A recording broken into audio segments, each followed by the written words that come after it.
Hi everybody, my name is Erin and I'm Waiting Moose. Today I'm going to be doing the mid-year book freakout or mid-year freakout book tag. Wow, starting this out well. I was tagged to do it by Mel at Mel's Bookland Adventures, and it seems like a lot of fun, so I'm glad she did tag me. So the first question is, best book I've read in 2017, and it's actually a book that I read in January, so it's been a while since I read this, but I would say that it's Kushiel's Dart by Jacqueline Carey. This is a big, chunking 900 plus page book, high fantasy. High fantasy? Fantasy. Fantasy? I don't know. Anyway, lovely book. It is the first in a trilogy. So I've got more big books to read. Best sequel I've read in 2017 is Sticks and Bones. It's number 17 in the Sarah Booth Delaney mystery series, written by Carolyn Haynes. These are really fun mysteries that are set in Mississippi, so they're set in the South. The South actually almost becomes a character in the books, in just that it's got so much to do with who the characters are and what happens to the characters. And I love that there's some interesting diversity in those books, especially given where they're set, and they're just a lot of fun to read. Love the characters. New release I haven't read yet, but I want to, is Mission Impossible by Krista Davis, which is number 4 in the Paws and Claws mystery series. Yeah, I like my mystery series. That's what I do. My most anticipated release for the second half of the year is Glass Houses by Louise Penny. I've been waiting for this one. I just finished the 12th book in this series, but this one comes out August 29th. I think it's the 13th book in the series. Is it 12th? Anyway, I just finished the most recent one before this. Yeah, so Glass Houses will be out in August. Biggest disappointment for the year?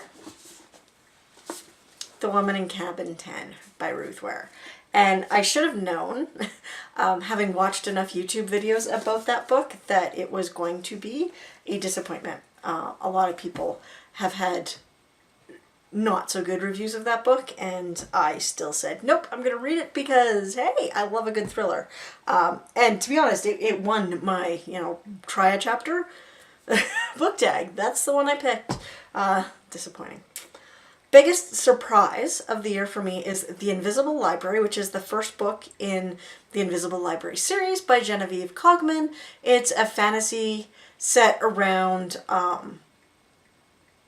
library. It's this fictional library that basically the librarians have access to all different kinds of universes and dimensions, and they go and they try to archive, like rescue books, and yeah. They're spies, basically, that go out and try to get all these books to put in their library. Favorite new author? And I don't know if she's I think she's a fairly new author because it's the first book I've heard of her writing, but it's Tracy Lindbergh, who is the author of Birdie. That was a book I read just a month or two ago. It's probably up there on my favorite books of the year, but she's an Own Voices author, Canadian lady. That book is so powerful to me. It was just such a good read. Newest fictional crush. Sorry, I don't have crushes on fictional characters. Just don't. Newest favorite character. This one I felt was, for me, it's Miriam Black in Chuck Wendig's Blackbirds series. This is a bit of a fantasy horror series where Miriam Black can see how you're going to die. She sees your dying moments when she touches you. So she's kind of a tough character. She's not your average female character. She doesn't blend into the woodwork, and she's not like what everyone thinks a female character should be. So I thought she was really an interesting character, and I've said character a lot. I love that book. I'm so glad I finally started reading Chuck Wendig. Unfortunately, that was the first in another series, but I think there's only 4 books in the series so far, so it's not that much to catch up on, right? Book that made me cry. We're going to go back.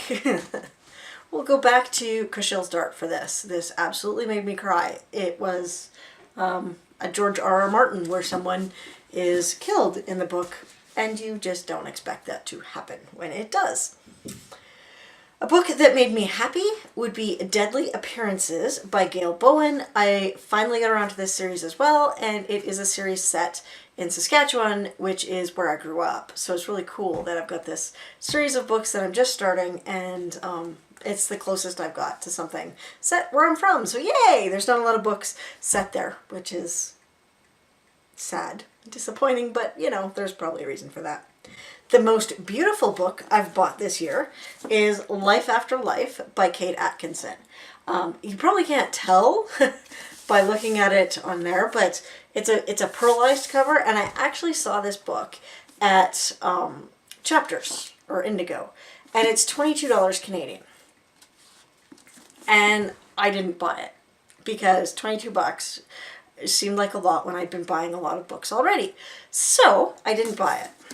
I ended up finding it at a thrift store, and I think it was a thrift store, like my local thrift store. So I got it for $1.50 or $2 instead of 22, and it is the copy I wanted because I love the fox, I love the pearl cover. I love this book. It's so nice and simple.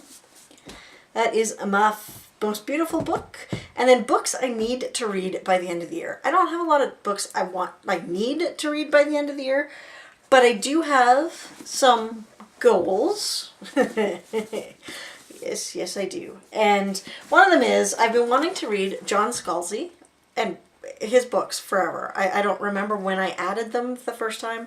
Probably about 2010 when I added most of the books to my TBR on Goodreads. But I follow him on Twitter. He's a fantastic communicator on there. And I've wanted to read his books for a while. So Red Shirts, I finally bought it last Christmas when I bought a copy of it for a friend of mine, and I'm looking forward to reading that. And then I've just got some other, another series that I'm trying to work my way through and get caught up on is Ian Rankin's Inspector Rebus. So this one is, I'm currently reading Black and Blue, and then the next one in this series is The Hanging Garden. There's over 20 books in this series though, and I think this one's number 9. So I've got a long ways to go to get caught up on that series, but I'm, making some headway in there. Other books that I was wanting to read this year, or series that I was hoping to get caught up on this year.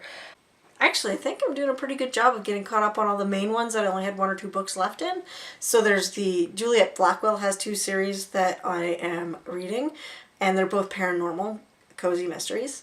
One is the Haunted Home Renovation series, and the other one is the Haunted Dress Shop. But it's not a dress shop. She sells vintage clothing, and I can't remember. Anyway, so I'll cover here. Yeah, so those 2, there should be new books out in them. Actually, I put A Ghostly Light on hold at my library, so I should have that as soon as it comes into the library. I should absolutely have a copy of that. So excited. I'll be caught up on that. So I do have stuff that I'm planning to do between now and the end of the year. Yeah. So that is my... Oh, wait, there was one more question. There's one more question. Favorite book community member. Oh, that's a tough one. I can't just pick one. One of the favorite booktubers, I'm going to go this way. One of the favorite booktubers that I watch that I don't think knows that I exist is Big Haired Bookworm. I absolutely love her stuff. I would yeah, she's just this awesome booktuber, and she reads so much of the same stuff I do and loves so much of the same stuff I do, and every time one of her videos comes up, I mean, there's a lot of people that when their videos come up, I have to watch them, but Big Haired Bookworm is absolutely one of those. Every time her videos come up, I'm like clicking on them and watching them as soon as possible, and I'm pretty sure she doesn't know I exist. So there's that. She's lovely though. Anyway, I will tag people down below. I should have tagged people at the start because then you don't have to watch the whole thing to find out whether or not you're tagged. But I will tag people down below. Have a great night, everyone, and I hope you enjoyed my mid-year book freakout book tag. Talk to you soon. Bye.